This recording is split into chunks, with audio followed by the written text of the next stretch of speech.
पशु पक्षी चारा खाता मामासे होई तृप्त. जर मुक्या प्राण्याला तुम्ही चारा पाणी खाऊ त्यांची सेवा केली निगा राख तर मी प्रसन्न होईल असा बाळूमामांनी उपदेश केला. आताच्या बोटांनी मोजता येईल इतक्या बकऱ्यांपासून मामांनी बकरी सांभाळायला सुरू केली. पण त्याच बकऱ्यांचं रूपांतर 19 बग्ग्यांमध्ये झालं. एका बग्ग्यामध्ये जवळजवळ 1800 ते 2000 असं 19 बग्ग्यांमध्ये मिळून 38 ते 40,000 बकरी झालेली. मामांनी केलेले त्या कष्टापासून आता एक नंदनवन तयार झाले. आणि आज त्याच मेंढी माऊलीचा सेवेचा दिवस. दिवाळी पाडव्याच्या दुसऱ्या दिवशी आदमापुरात मेंढी माऊलीचा कातरण सोहळा. हा कातरण सोहळा झाल्यानंतर 15 ते 20 दिवस ही बकरी आदमापूर किंवा आदमापूरच्या आसपास गावामध्ये. आता जाता जाता हा सिनेमॅटिक व्हिडिओ बघा.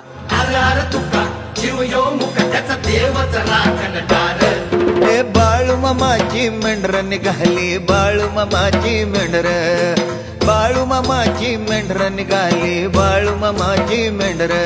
मित्रांनो, जर व्हिडिओ आवडला असेल लाईक करा, कमेंट करा, शेअर करा आणि तुमच्या भावाला फॉलो तेवढं करा. चला.